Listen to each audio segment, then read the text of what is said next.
여호와께서 사무엘에게 이르시되 그의 용모와 키를 보지 말라. 내가 이미 그를 버렸노라. 내가 보는 것은 사람과 같지 아니하니 사람은 외모를 보거니와 나 여호와는 중심을 보느니라 하시더라. 아멘. 은혜로우신 하나님, 하나님은 우리의 중심, 우리의 믿음을 통해 우리를 구원하시는 하나님이신 것을 믿습니다. 하나님께서 우리에게 그 믿음을 허락하시고 생명을 허락하신 하나님이신 것을 믿습니다. 오늘도 그 하나님만을 바라보며 믿음 안에 승리하는 삶이 될 수 있도록 우리의 걸음을 인도해 주신 것 또한 감사합니다.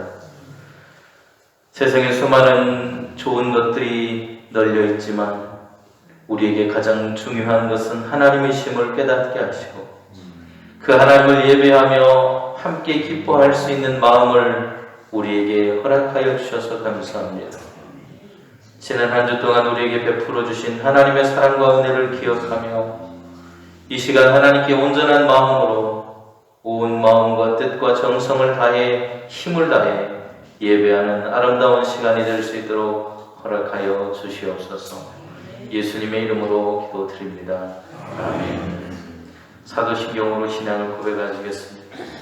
전능하사 천지를 만드신 하나님 아버지를 내가 믿사오며 그 외아들을 우리 주 예수 그리스도를 믿사오니 이는 성령으로 잉태하사 동정녀 마리아에게 나시고 본디오 빌라도에게 고난을 받으사 십자가에 못 박혀 죽으시고 장사한 지 사흘 만에 죽은 자 가운데서 다시 살아나시며 하늘에 오르사 전능하신 하나님 우편에 앉아 계시다가 저리로서 산자와 죽은 자를 심판하러 오시리라. 성령을 믿사오며 거룩한 공의와 성도가 서로 교통하는 것과 죄를 사하여 주시는 것과 몸이 다시 사는 것과 영원히 사는 것을 믿사옵나이다. 아멘.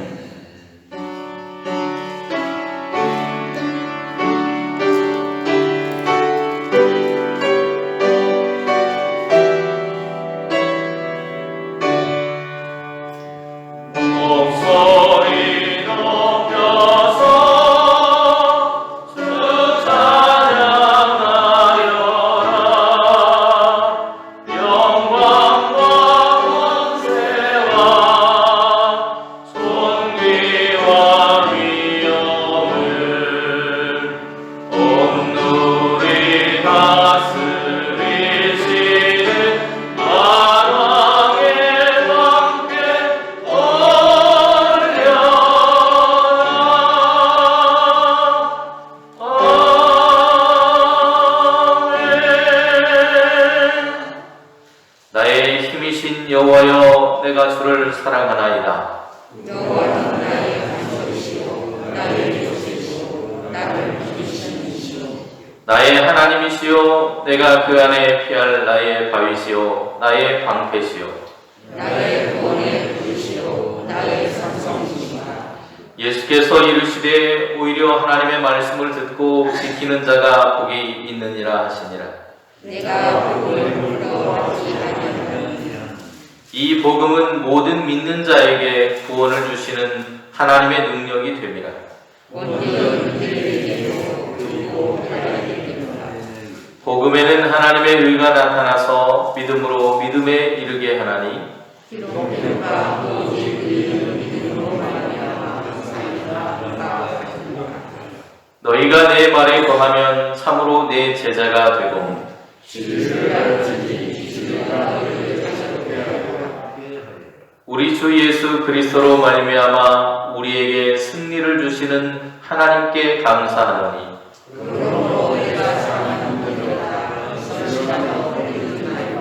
함께 읽습니다. 항상 주의 일에 더욱 힘쓰는 자들이 되라. 아멘.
우리의 방패와 형제가 되사 선한 싸움의 선봉장이 되신 아버지 하나님, 악한 마귀의 권세를 이기시고 승리하신 아버지 하나님께 찬양과 경배를 높이 올려드리옵나이다.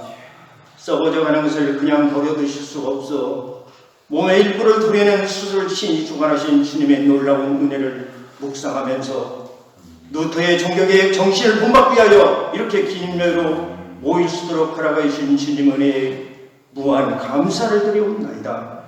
죄로 말미암아 영원히 죽을 수밖에 없는 저희 모두를 사망 가운데 그대로 버려두지 아니하시고 생명의 길로 건져주신 주님의 은혜에 충심으로 감사드립니다.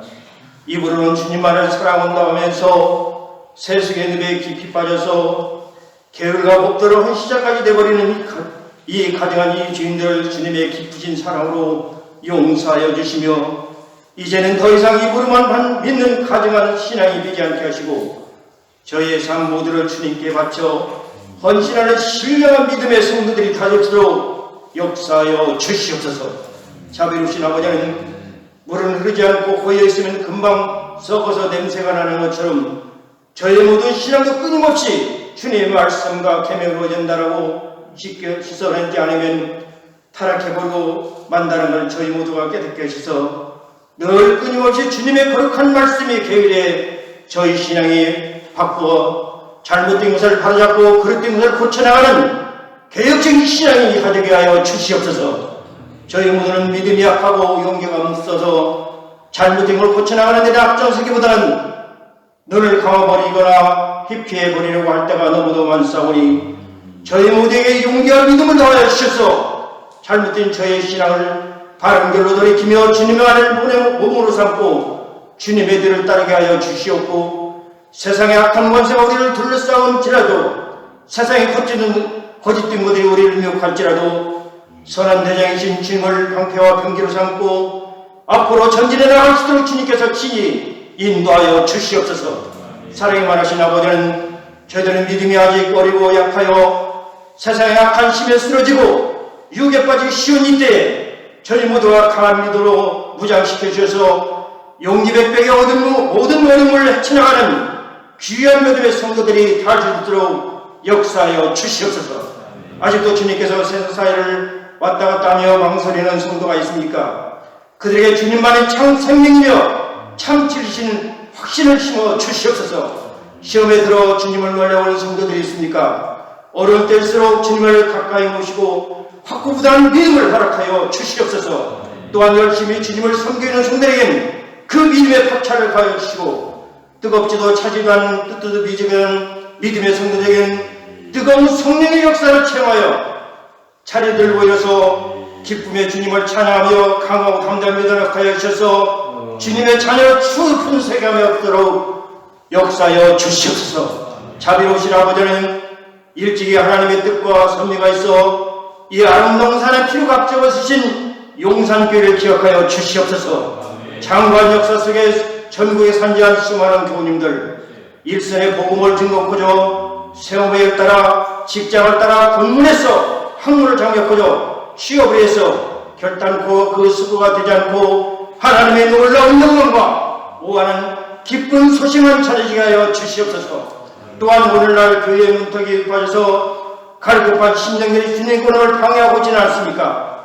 눈먼 자, 병든 자, 가난한 자를 불러 주님의 영접하도록 인도하여 주님의 사랑을 본받아 저희 교회가 주님의 사랑에 목마른 심령들에게 주님의 말씀을 먹여주는 귀한 사명을 감당하게 하여 주시옵소서. 특별히 이 시간 종교개혁주를 맞이하여 저희 교회가 늘 새롭게 계획하며 어두운 세상에 빛을 비춰주는 7일의 등불이 되게 하시며 세상에 썩어가는 곳에 방부자가 되게 하시고 사망의 늪에서 얻어끼는 심령들에게 구원의 방주가 될 수 있도록 역사하여 주시옵소서.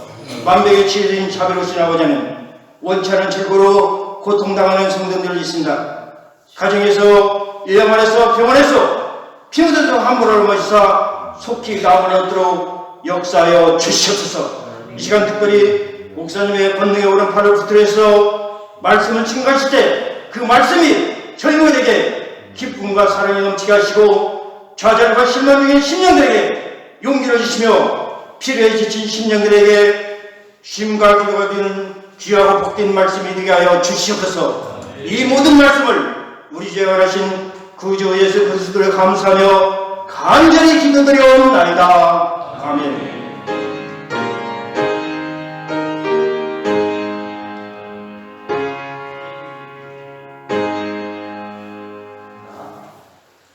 바리새인들이 모였을 때에 예수께서 그들에게 물으시되 너희는 그리스도에 대하여 어떻게 생각하느냐?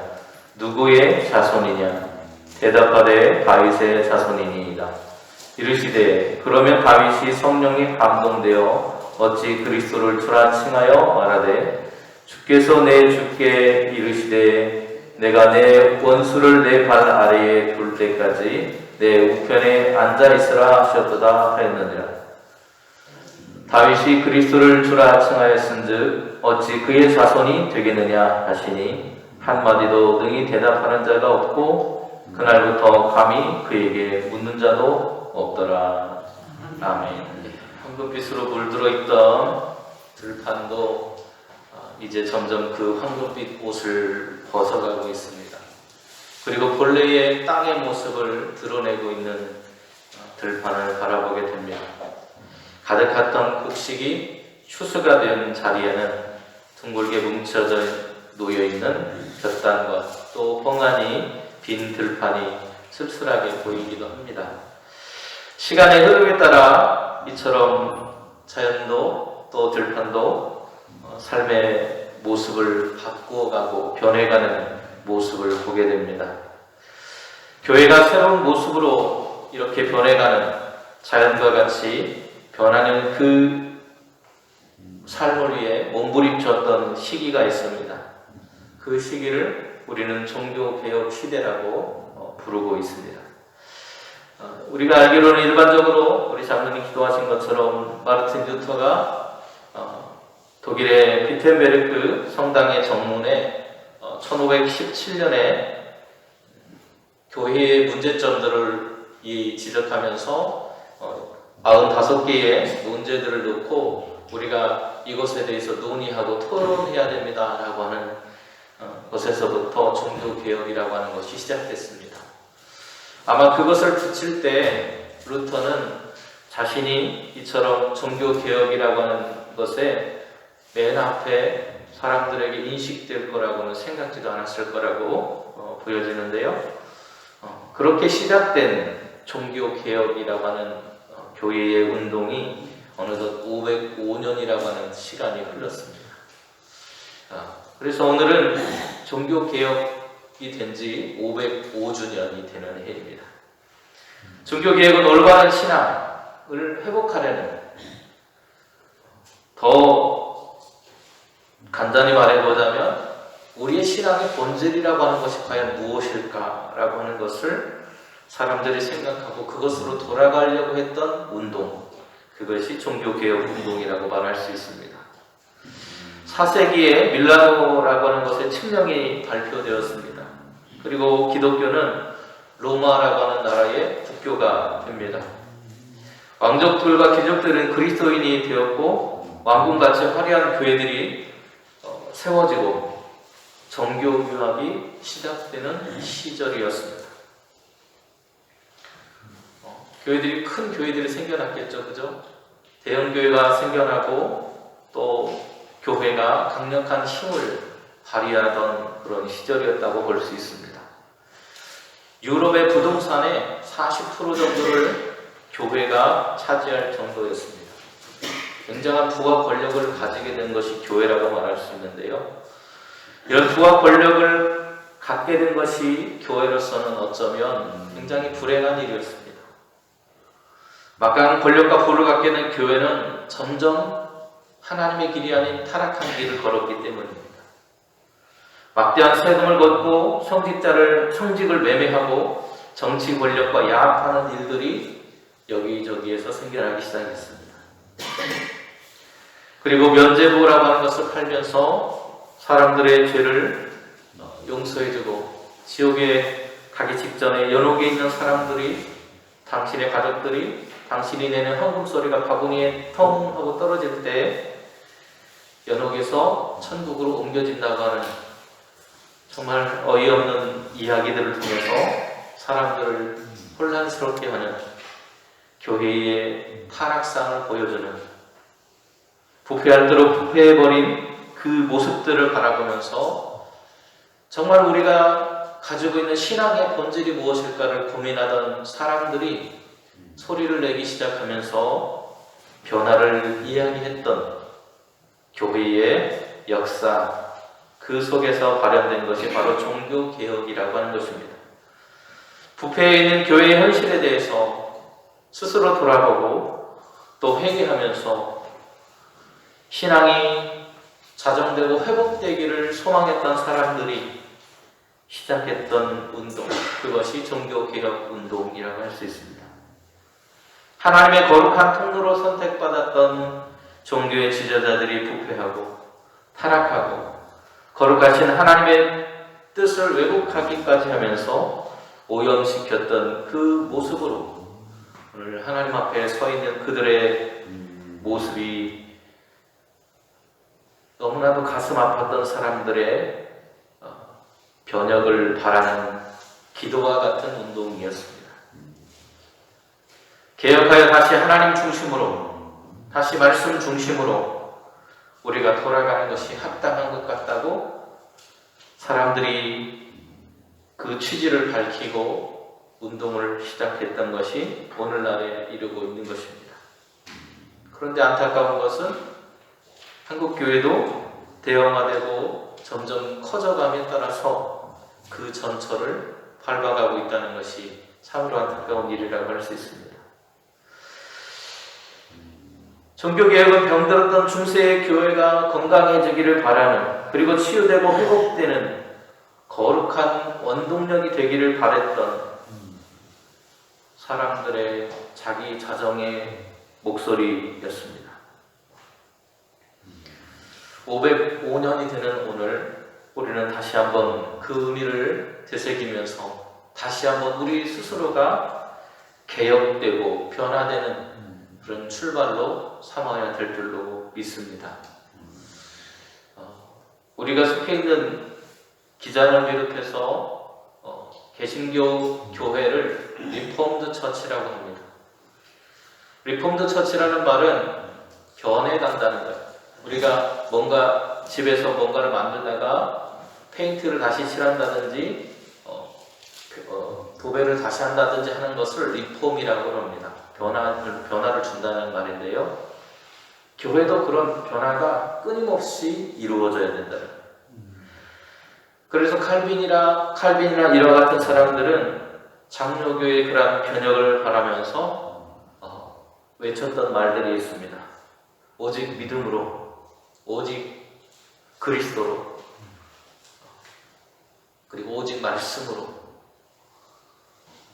오직 은혜로, 이런 모토들을 세우면서 그들이 하나님을 찾고 회복하려는 노력들을 했다는 것입니다.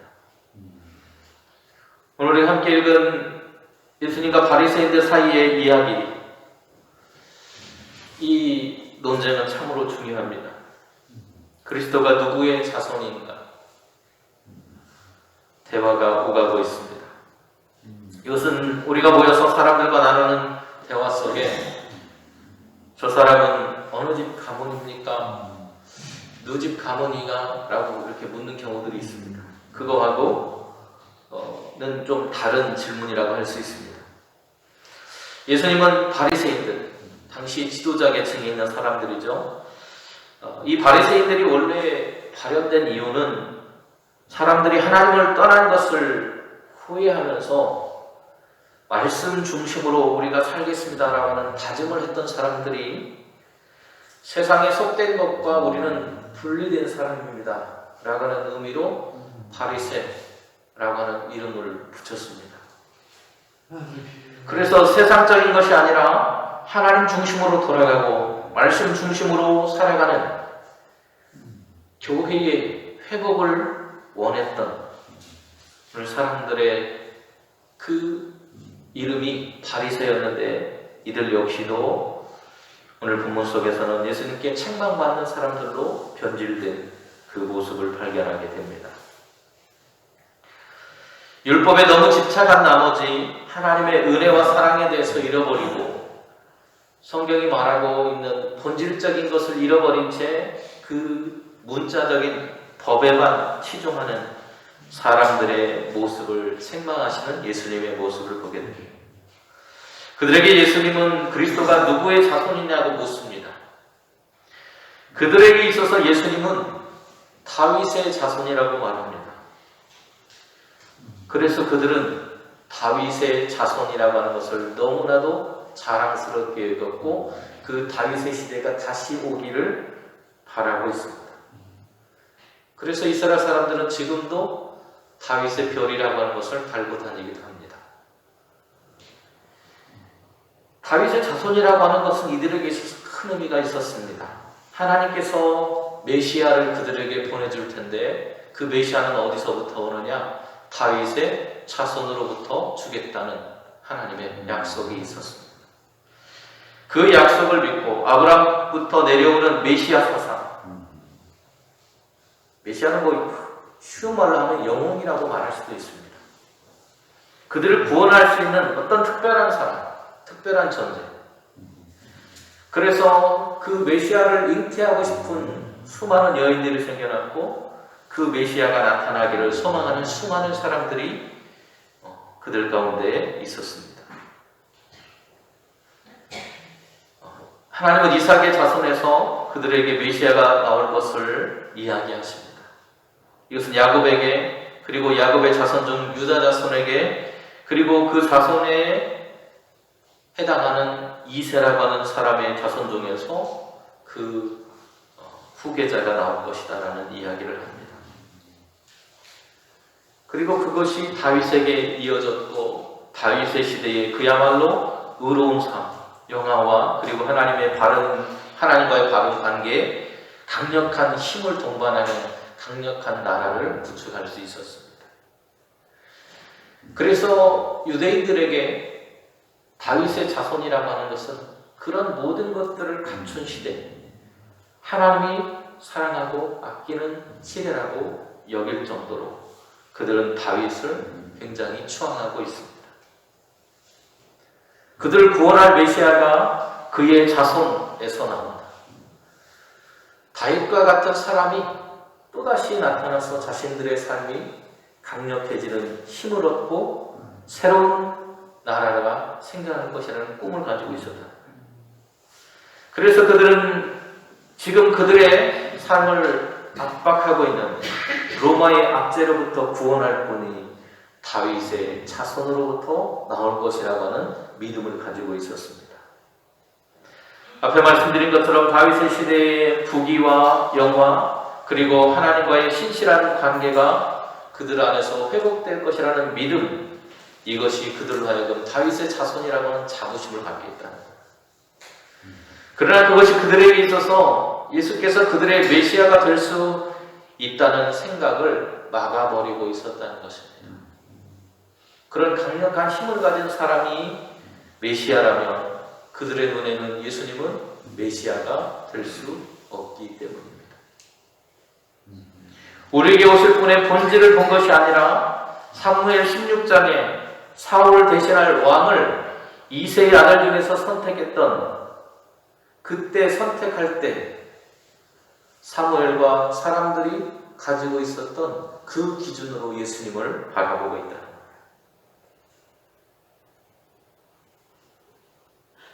그들의 왕으로서의 자질은 어떤 것이냐면 기골이 장대한 사람입니다. 힘이 강하고 수염도 나고 남자답고 얼굴도 거무잡잡하고 남자다운 정말 용맹하고 힘이 강한 용사로서의 외형을 가진 사람, 그런 사람이면 우리의 왕이 될 수 있겠다라는 마음이 있었습니다. 그래서 엘리압이 가고 산마가 가고 그 동생들이 지나갈 때, 7명의 아들들이 지나갈 때마다 저 정도면 왕이 될 수 있겠다. 어떤 CF 영화에서인가요? 그런 장면이 나오더라고요. 내가 왕이 될 쌍인가 이렇게 하면서 자기를 막 과시하고 힘을 드러내는 그런 모습이 나타나는 장면이 있습니다. 그런 모습에 외형적인 강함을 가지고 있는 사람을 선택하려고 했을 때 하나님께서는 사무엘 선지자에게 이렇게 말씀하십니다. 여호와께서 사무엘에게 이르시되 그의 용모와 키를 보지 말라. 내가 이미 그를 버렸노라. 내가 보는 것은 사람과 같지 아니하니 사람은 외모를 보거니와 나 여호와는 중심을 보느니라 하시더라. 아멘. 하나님 뭘 보신다고요? 우리의 중심을 보십니다. 여러분, 우리의 중심이라고 하는 것을 종교 개혁자들이 한 말로 바꿔보면 뭐겠습니까? 믿음입니다. 우리가 가지고 있는 믿음, 하나님을 향한 온전한 믿음을 보신다. 우리가 가지고 있는 외형적인 어떤 것들이 아니라 우리가 가지고 있는 하나님을 향한 뜨거운 마음, 하나님이 우리의 구원자시라고 하는 그 고백을 하나님은 원하고 계신다는 것. 당시의 시선으로 가장 남자받지 못했던 사람이 다윗입니다. 아들 중에서도 맨 꼴찌 아들이 8번째 아들입니다. 그래서 아무도 하고 싶어 하지 않은 제일 말단의 일을 하는 거예요. 그 말단의 일이 뭡니까? 양치기. 다른 아들들이 하지 않는 양치기 일을 이 말째 아들인 다윗이 하고 있었다는 것입니다. 그런데 그의 외모를 한번 성경이 말하는 대로 보겠습니다. 사무엘상 16장 12절에 다윗의 외모를 이렇게 설명해요. 그의 빛이 붉고 눈이 빼어나고 얼굴이 아름답더라. 여호와께서 이르시되 이가 그니 일어나 기름을 부으라 하시라. 눈이 붉게 그리고 빛이 불우스름하다는 거, 화장한 것처럼 불우스름하다는 아름다운 얼굴도 곱상한, 요즘에 말하면 아이들 같이 얼굴이 있는 거예요. 그런데 다윗의 시대, 그 시대의 남성상은 이 상에 봅니다. 앞에서 엘리압이나 이런 사람이 기고 이것이 가사람이 그런데 하나님은 그럼에도 그 모델이 장대한 외형적으로 훌륭한 사람, 그의 믿음으로 하나님을 바라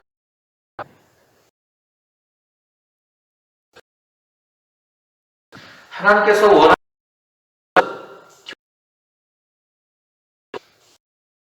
외모를 가지고 있는 교회 말하고 있지 않습니다. 얼마나 쓰려고 하는지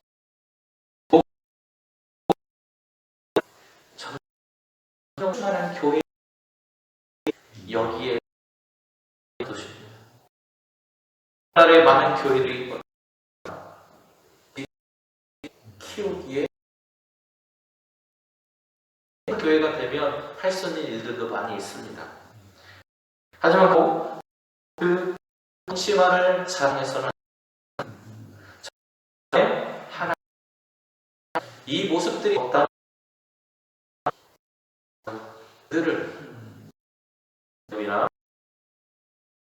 그들을 버리고 말할 수도 있다는 것입니다.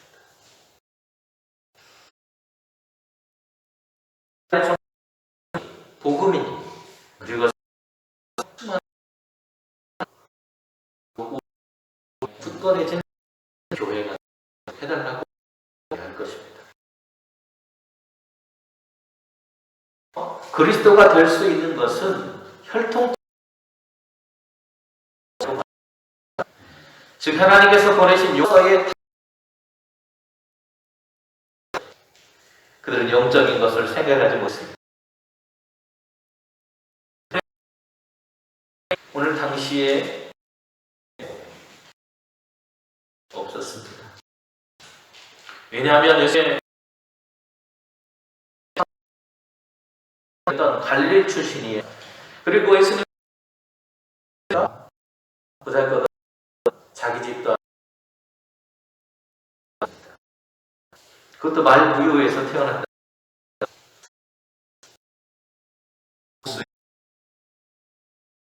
무엇으로 뛰어난 것이 하나님. 사람이 로마에 앞서 그들을 구원할 메시아 생각해봤을 때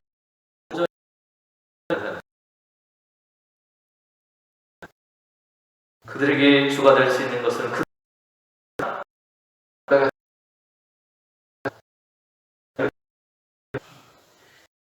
하나님 자신들의 권위 예수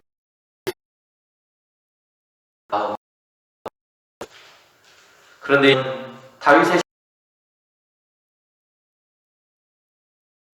뭐라고 하더라. 그가 그리스도를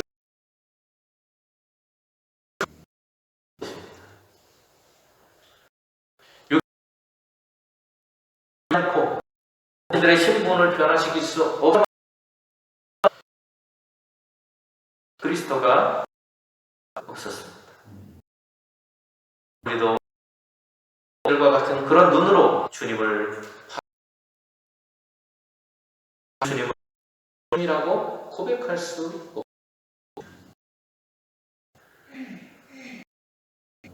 종교 주님을 주님으로 온전히 바라보지 못했어요. 그래서 종교개혁자들은 그분이 우리의 그리스도, 주가 되어야 합니다라고 외쳤습니다. 그것이 솔루스 크리스투스라고 하는 말이에요. 오직 그리스도, 주님만을 바라봐야 됩니다.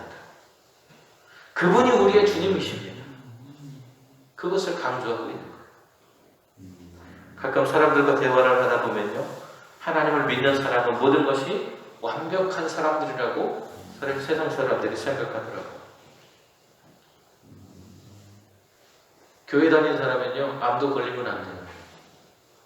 그리고 농사나 이런 것도 실패하면 안 돼요.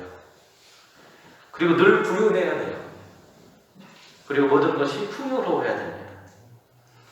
모든 것이 해결될 수 있을 만한 도깨비 방망이를 하나씩 갖고 있는 사람이 교회에 다니는 사람이라고 생각하는 사람들도 있더라고요. 그런 분 계시면 저한테 좀 주세요. 그럼 혹시 계시면 저한테도 좀 주십시오. 저는 그걸 갖고 있지 못해서. 여러분, 우리는 그런 하나님을 믿고 있는 게 아니라는 것입니다. 도깨비 방망이와 같은 하나님을 믿고 있는 게 아니에요.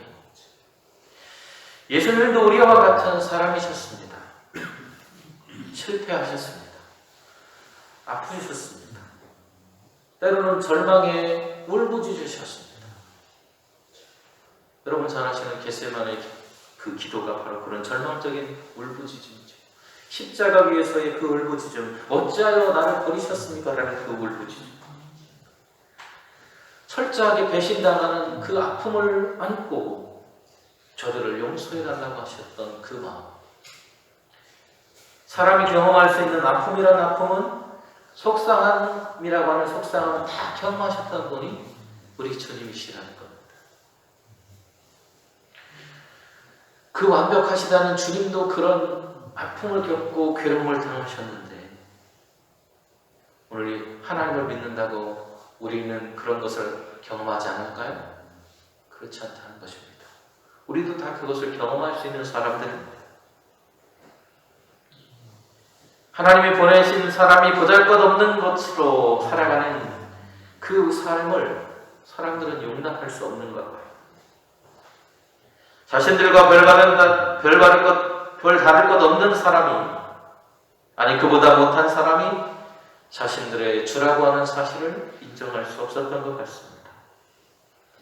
그래서 예수님을 죽음의 자리로 몰고 갔습니다.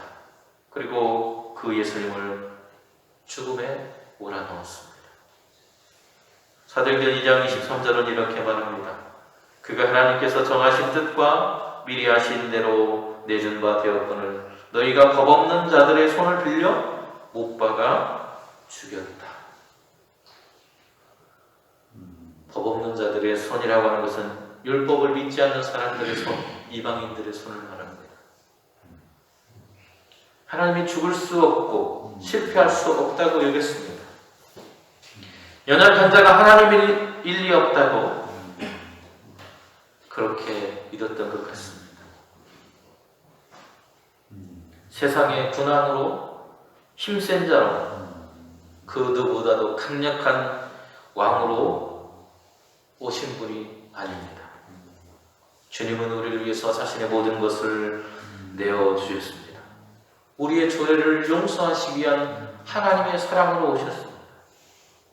우리의 방법으로가 아니라 겸손히 낮아지는 하나님의 방법으로 우리를 위해 오신 메시아이십니다. 우리는 그분을 바라보고 믿고 있는 것입니다. 사도행전 2장 36절에 이렇게 말합니다. 그런즉 이스라엘 온 집은 확실히 알지니 너희가 십자가에 못 박은 이 예수를 하나님이 주와 그리스도가 되게 하셨느니라. 아멘. 다윗의 자손으로 너희에게 새로운 왕을 주겠다 말씀하셨다.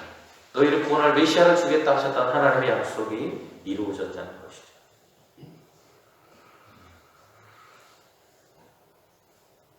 그 메시아가 우리를 원수의 손에서 건지실 거라고 고백하고 있습니다.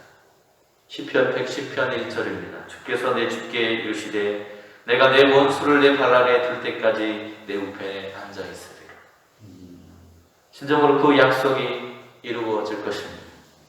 예수님은 그것을 통해서 자신이 메시아라는 사실을 선포하고 계십니다. 사람들의 생각과 같이 강한 군사를 몰고 와서 로마의 압제 앞에서 이스라엘 백성들과 그의 거룩한 백성으로 자부하는 바리새인들을 구원하신 것은 아니죠. 우리의 방법대로가 아니라 하나님의 방법대로 십자가의 죽으심을 통해서 온 인류를 구원하셨습니다. 죄와 허물로 사망의 길에 서 있던 오늘 저와 여러분은 하나님의 그 사랑 때문에 구원의 복성으로 부름받았습니다. 그들을 인도해낼 중보자, 참 메시아이신 예수 그리스도, 바로 그분이 나라고 주님은 말씀하고 있습니다. 내가 바로 그 메시아라. 하나님이 은혜로운 나이를 너희에게 보낸노라. 그래서 나를 믿는 자는 하나님의 은혜를 경험하는 것이다. 다윗이 자신의 주라고 고백한 바로 그분이 나라고 말씀하고 계신 것입니다. 사도 바울은 그분이 이렇다고 선언합니다. 사도행전 2장 30절에서 32절에 그는 선지자라 하나님이 이미 맹세하사 그 자손 중에서 한 사람을 그 위에 앉게 하리라 하심을 알고 미리 본고로 그리스도의 부활을 말하되 그가 음부에 버림이 되지 않고 그의 욕심이 썩음을 당하지 아니하시리라 하더니 이 예수를 하나님이 살리신지라 우리가 이 일에 증인이로다. 아멘. 부활하신 주님, 죽음조차도 이길 수 없었던 주님, 바로 그분이 다윗의 자손으로 너희에게 보내시겠다 약속하셨던 바로 그분이고 죽음의 권세를 이기시고 세상을 이기신 우리의 주님이라고. 그리고 바울은 저와 여러분이 그 모습을 목격한 증인이라고 선포하고 있는 것입니다. 다윗이 말한 메시아, 자신과 동역자들이 바로 그 일의 증인으로 오늘도 살아가고 있고 우리가 선포해야 될 것은 바로 그분이라고 바울은 말하고 있는 것입니다. 하나님께서 음부의 권세로부터 살리신 분, 사망의 권세 아래 머물 수 없으신 분, 부활의 생명으로 우리에게 오신 그분이 저와 여러분이 믿는 메시아이고 다윗이 주라고 고백했던 그분이라고 선언하고 있습니다. 그는 인간의 혈통으로는 다윗의 자손이라고 불리우지만 단순히 인간의 자손이 아니라 참 메시아이시고 참 하나님이신 것입니다. 로마서 1장 3절로 4절은 이렇게 선포합니다. 이 아들로 말하면 육신으로는 다윗의 혈통에서 나셨고 성결의 영으로는 죽은 가운데서 부활하여 능력으로 하나님의 아들로 인정되셨으니 곧 우리 주 예수 그리스도시니라. 아멘. 세상에 아무리 변해가도 변하지 않는 것은 복음의 본질입니다. 예수께서 우리의 죄를 위해 오셨고 우리의 죄와 허물을 용서하시기 십자가를 지셨고 우리를 위해서 죽으셨다가 사흘 만에 부활하신 부활의 주님이라고 하는 그 사실, 그것은 아무리 세월이 흘러도 변하지 않습니다. 그러나 오늘 우리는 그 복음을 전함에 있어서 구습에 얽매여서 과거에 매달려 살아서는 안 됩니다. 종교개혁의 본래의 정신처럼 끊임없이 교회는 말씀 위에서 자신을 새롭게 하려고 애쓰고 노력해야 합니다. 복음을 증거하는 교회로서의 사명을 감당할 수 있는 교회가 되려고 몸부림쳐야 합니다. 바른 믿음 속에서 그 예수 그리스도를 놓치지 않고 살아가려고 몸부림치는 교회가 되어야 합니다. 이런 교회를 향해서 종교개혁자인 칼빈은 이렇게 말합니다. 교회는 항상 갱신 되어야 한다. 기도하겠습니다. 은혜로우신 주님, 오늘 우리는 과거의 영광만을 바라보며 과거의 모습 속에 머물러 있으려고 하는 것은 아닌지, 그리고 더 많은 것, 더 부한 것을 얻으려고 세속화되어가는 것은 아닌지 우리의 삶을 돌아보게 됩니다. 주님, 우리의 삶이 다시 한번 오직 믿음으로, 오직 예수 그리스도, 오직 하나님의 은혜로, 오직 말씀으로, 종교개혁자들이 외쳤던 그 변화의 물결이 다시 한번 교회 안에 불어일 수 있도록 하나님이 인도하여 주셔서 변화되고 새로워진 교회, 사람들에게 손가락질 당하는 것이 아니라 사람들에게 하나님을 증거하고 하나님의 사랑을 나누는 교회로 다시 한번 새로워질 수 있도록 우리를 인도하여 주시옵소서. 예수님의 이름으로 기도드립니다. 아멘.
높으신 하나님, 종교개혁주를 맞아서 우리의 삶을 돌아보고 다시 한번 새로워지는 모습으로, 새로워진 신앙으로 하나님을 바라보고 예수 그리스도만을 의지하고 바라보는 신앙으로 나아가기를 다짐하고 결단하였습니다. 하나님, 이 시간 우리가 결단하고 다짐한 모든 것들이 성령 안에서 이루어져 갈 수 있도록 하나님은 청을 베풀어 주시옵소서. 하나님께서 베풀어 주신 은혜와 사랑을 기억하며 하나님 앞에 우리의 가진 물질의 일부를 덜어드렸습니다. 우리 하나님께서 우리의 모든 삶의 주인이시며 우리의 모든 물질의 주인이신 것을 고백하며 주신 물질의 소득의 10분의 1을 덜어서 11조의 예물을 드렸습니다. 하나님 기억하여 주시고 저들의 삶의 물질로 인해서 어려움 당하지 않도록 하나님께서 은혜와 은총을 베풀어 주시옵소서. 검사의 삶을 감사하며 하나님 앞에 예물 드린 손길들이 있습니다.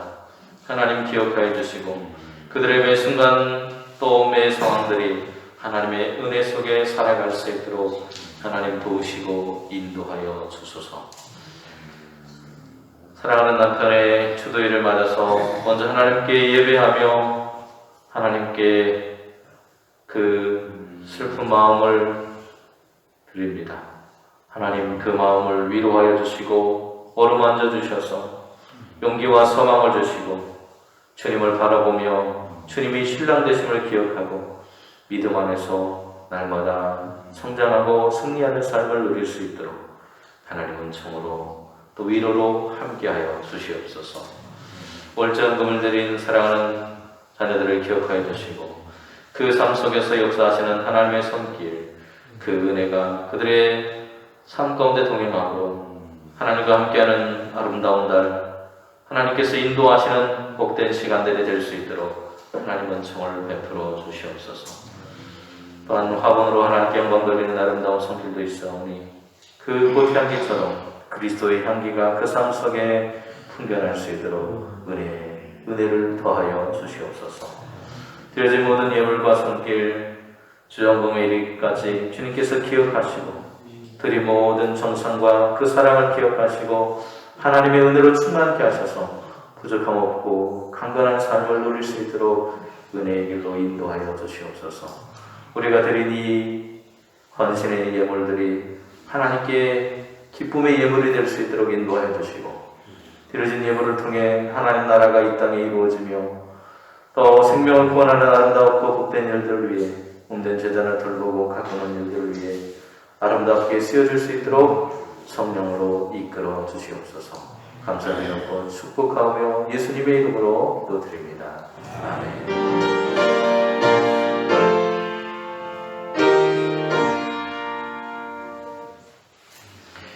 이제는 우리를 죄와 상황에서 건지시기 위해 자신의 온 생명을 내어주신 예수 그리스도의 은혜와 우리를 사랑하셔서 독생하신 아들을 통해 그 사랑을 확증하신 하나님의 크고 놀라우신 사랑하심과